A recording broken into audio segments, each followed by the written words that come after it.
जय जय रघुवीर समर्थ। श्रीमद दासबोध दशक 13वा नामरूप समास 9वा आत्माविवरण नाम। श्रीराम समर्थ। आत्मयास शरीरयोग्य उद्वेग चिंता करण्या लागे, शरीरयोग्या आत्मा जगे, हे तोंड पगटची आहे। श्रीसमर्थ म्हणतात की आत्म्याला शरीराच्या योगाने उद्वेग चिंता करावी लागते। शरीराच्या योगानेच आत्मा जगतो हे तर उघडच आहे। देह अन्नची खायना तरी आत्मा कदापि जगेना, आत्म्यावीण चेतना देहास केची। देहान जर अन्न खाल्ले नाही तर आत्मा कधीही जगू शकत नाही, आणि आत्मा नसेल तर देहाच्या ठिकाणी चेतना राहू शकत नाही। हे एका वेगळे एक करू जाता निरार्थक, उभययोगे कोणी एक कार्य चाले। देह आणि आत्मा यांना वेगळे करावे म्हटले तर ते निरर्थक ठरते। या दोन्हींच्या सहकार्यानेच काही एक कार्य घडते। देहाला नाहीय चेतना, आत्म्यास पदार्थ उचलेना, स्वप्नभोजनेय भरेना, पोट कान्हीय। देहाला चेतना नाही आणि आत्म्याला पदार्थ उचलता येत नाही। स्वप्नभोजनाने काही कोणाचे पोट भरत नाही। आत्मा स्वप्नावस्थेत जातो परंतु देहामध्येही असतो, निदसुरेपणे खाजवितो। चमत्कार पहा, आत्मा स्वप्नावस्थेत जातो पण त्याच वेळी देहामध्येही असतो आणि अर्धवट झोपेत तो खाजवतोही। हा केवढा चमत्कार आहे पहा बरे। अन्नरसे वाढे शरीर, शरीरप्रमाणे विचार, वृद्धपणीय तदनंतर दोन्ही लहानाळती। अन्नरसाने शरीराची वाढ होते आणि शरीराबरोबरच विचारही वाढतो। वृद्धावस्थेत नंतर शरीर आणि विचार दोन्ही क्षीण होतात। उत्तम द्रव्य देह खातो, देहयोग्या आत्मा भूलतो, विस्मरणीय शुद्धही सांडितो। सकळ कान्हीय देहान उन्मत्त द्रव्याचे सेवन केले की देहाच्या योगाने आत्माही भूलतो आणि विस्मरणामुळे त्याला कशाचीही शुद्धी राहत नाही। देहाने घेतले विष, आत्मा जाये सावकास, वाढण्या मोडण्या आत्मयास नेमस्त आहे। देहान विष घेतले तर यथावकाश आत्मा देह सोडून जातो। वाढ आणि क्षय हे देहाच्या योगे आत्म्यालाही निश्चितपणे भोगावे लागतात। वाढण्या मोडण्या जाण्या येण्या, सुख दुःख देहाचेनी गुण्य, नान प्रकारे भोगण्य आत्मयास घडे। वाढणे मोडणे जाणे येणे आणि देहाच्या योगाने सुख दुःख ही नाना प्रकारे आत्म्याला भोगावे लागते। वारुळ म्हणजे पोकळ, मुंग्यांचे मार्गची सकळ, तैसेंची हेय केवळ शरीर जाणावेय। वारुळ म्हणजे पोकळ, मुंग्यांचे मार्ग पोकळच असतात, तसेच केवळ हे शरीर जाणावे। शरीरीय नाडीच खेटा, नाडीमध्ये पोकळ वाटा, लहान थोर सगटा, दाटल्या नाडी। शरीरात नाड्यांचा गुंताडा असतो, त्या नाड्यांमध्ये पोकळ वाटा असतात। लहान थोर सरसकट नाड्यांची दाटी झालेली आहे। प्राणी अन्नोदक घेतो, त्याचा अन्नरस होतो, त्यास वायो प्रवर्ततो, श्वासोश्वासेय। प्राणी अन्नोदक घेतो, त्याचाच अन्नरस होतो, त्याला वायू श्वासोच्छवासाच्या योगे प्रवर्तवितो। नाडीद्वारा धावे जीवन, जीवनामध्ये खेळे पवन, त्या पवनासरीसा जाण, आत्माही विवरे। नाड्यांच्या द्वारे अन्नरस सर्व शरीरभर पसरतो, त्या जीवनामध्ये वायू खेळत असतो आणि वायूप्रमाणेच आत्माही सर्वत्र विचरत असतो। तृषेनेय शोकलेय शरीर, आत्म्यास कळे हा विचार, मग उठवून शरीर चालवी उदकाकडे। जर तहानेने शरीर सुकले तर हा विचार आत्म्याला कळतो, तो मग शरीरास उठवून उदकाकडे चालवितो। उदक मागे शब्द बोलवी, मार्ग पाहून शरीर चालवी, शरीर अवघेयच हालवी। प्रसंगानुसार शब्द बोलवून उदक मागतो, मार्ग पाहून शरीरास चालवतो। प्रसंगानुसार सर्व शरीराची आवश्यक हालचाल तो करतो। क्षुधा लागते ऐसे जाणतो, मग देहाला उठवितो, आच्यावाच्या बोलवितो, ज्यासी त्यासी। भूक लागली तर ते जाणून आत्माच देहाला उठवितो आणि ज्याला त्याला अर्वाच्य बोलायला लावतो। बायकांत म्हणे जालय जालय, देह सोवळ्य करून आणिलय, पायांत भरून चालविलय, तांतडीय तांतडीय। बायकोच्या शरीरातील जीवात्मा म्हणतो की झाले झाले, जेवण तयार आहे। मग तो जीवात्मा देहाला सोवळे करून आणतो, तोच पायांत भरून त्यास भराभर भराभर चालवितो। त्यासी पात्रावरी बैसविलय, नेत्रिय भरोन पात्र पाहिलय, हाताकरविया आरंभिलय, आपोषण। तोच पानावर आणून बसवितो, त्याच्या नेत्रांत भरून भोजनपात्र पाहतो आणि हाताकडून आपोषणी घ्यावयास लावतो। हाताकरविय ग्रास उचलवी, मुखी जाऊन मुख पसरवी, दातांकरविय चाववी, नेटेय नेटेय। तोच हाताकडून घास उचलवितो, मुखात जाऊन मुख पसरवितो आणि दातांकडून नीटपणे अन्न चाववितो।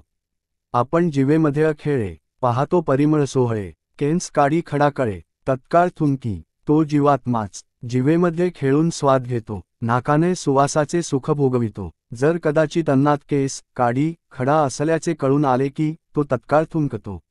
आळणी कळता मीठ मागे, बायलेसी म्हणे आगे कांगे, डोळे तावून पाहावं लागे, रागेय रागेय। पदार्थ अळणी झाला असेल तर त्याला कळते व तो लगेच मीठ मागतो आणि बायकोला अगे का गे असे म्हणून रागारागाने तिच्याकडे डोळे वटारून पाहू लागतो. गोडी लागतांच आनंदे, गोड नसता परम खेदे, वांकडी गोष्टी अंतर्य भेदे, आत्मयासी. पदार्थ गोड लागला की त्याला आनंद होतो, गोड नसेल तर त्याला फार खेद होतो. एखादी गोष्ट त्याच्या मनासारखी झाली नाही तर त्याला अंतर्यामी फार क्लेश होतात. नाना अन्नची गोडी, नाना रसेय स्वाद निवडी, तिखट लागता मस्तक झाडी आणि खोंकी. नाना प्रकारच्या अन्नाची त्याला आवड असते. अनेक प्रकारच्या रसांचा स्वाद घेऊन तो आवडनिवड करतो. पदार्थ तिखट असेल तर तो मस्तक झाडतो आणि ठसका लागल्यामुळे खोकू लागतो. मिरपुडी घातली फार, कायसेय करीतेय खापर, जिवे करवीय कठीणोत्तर, बोलवी रागेय. फार मिरपूड घातली आहेस, काय खापरासारखा पदार्थ करतेस, असे तो जिवेच्या द्वारे रागाने कठोर शब्द बोलवितो. आज्य उदन जेविला, सवेंचता, मब्या उचलिला, घळघळा घेऊ लागला, सावकास. तुपातील पक्वान्न फार खाल्ल्याने त्याला खूप तहान लागते म्हणून तो स्वतःच हाताकडून तांब्या उचलवून घटाघटा पाणी पिऊ लागतो. देहीय सुखदुःख भोगता, तो एक आत्माची पाहता, आत्म्यावीण देह वृथा, मडेय होये. देहात सुखदुःख भोगता एक आत्माच असतो, आत्मा नसेल तर देहाचा काही उपयोग नाही. त्याचे मळे होते, मनाच्या अनंत वृत्ती, जाणणेय तेची आत्मस्थिती, त्रैलोकीय जितुक्या व्यक्ती, तदांतरीय आत्मा. मनाच्या अनंत वृत्ती जी जाणते ती जाणीव म्हणजे आत्मा होय. त्रैलोक्यात जितक्या व्यक्ती आहेत त्या सर्व व्यक्तींच्या अंतर्यामी आत्मा असतो. जगामध्ये जगदात्मा, विश्वामध्ये विश्वात्मा, सर्व चालवी सर्वात्मा, नाना रूपेय. जगामध्ये त्याला जगदात्मा म्हणतात, विश्वामध्ये त्याला विश्वात्मा म्हणतात, जो सर्वांना चालवितो त्याला सर्वात्मा म्हणतात. अशी नाना रूपे तो घेतो. हुंगे चाखे ऐके देखेय, मृद कठीण ओळखे, शीत उष्ण ठाऊकेय, तत्काळ होये. तोच हुंगतो, चाखतो, ऐकतो, पाहतो, मृदू कठीण ओळखतो, शीत आणि उष्ण त्याला तत्काळ उमजते. सावधपणे लाघवी, बहुत करी उठा ठेवी, या धूर्ताच्या उगवी. धूर्तची करी, सावधपणाने आणि चपळतेने तो अनेक उठाठेवी करतो. या धूर्त आत्म्याची परीक्षा धूर्तच करू शकतो. वायोसरीसा परिमळ येतो, परी तो परिमळ वितळून जातो. वायो धुळी घेऊनी येतो, परी ते ही जाये. वाऱ्याबरोबर सुगंध येतो पण थोड्या वेळाने तो वितळून जातो. कधी कधी वाऱ्याबरोबर धूळही येते पण तीही नंतर जाते.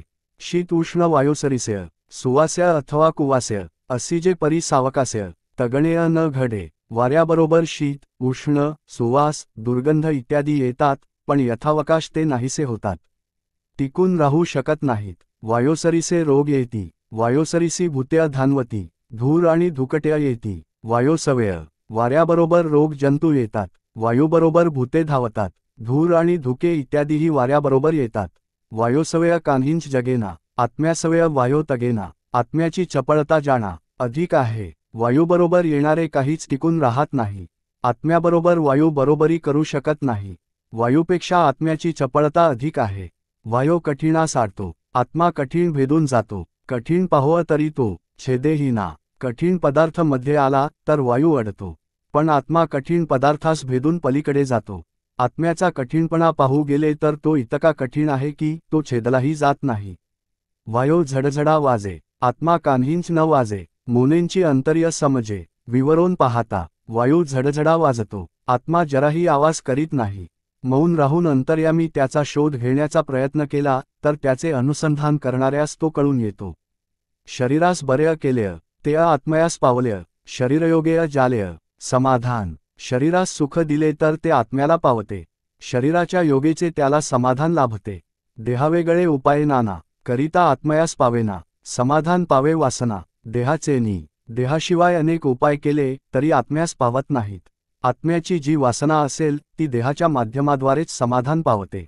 देहात्मयाचे कौतुक, पाहव जाता हे अनेक. देहावेगळी आडणूक, आत्मयास होये. देह आणि आत्मा यांच्या संयोगाचे कौतुक पाहू लागले तर अनेक प्रकारे ते दिसून येते.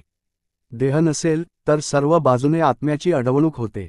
एक असता उदंड घडे, वेगळे पाहता कान्हींच न घडे. विवेकेय त्रिलोकीय पवाडे, देहात्मयोगेय. दोन्ही एकत्र असतात तेव्हा उदंड कार्य घडते. ते वेगळे झाले तर काहीच घडू शकत नाही. दोन्ही असतील तर विवेकाच्या बळावर त्रैलोक्याचा ठाव घेता येतो. इति श्रीदासबोधे गुरुशिष्य संवादे, आत्माविवरणनाम समास नववा. जय जय रघुवीर समर्थ.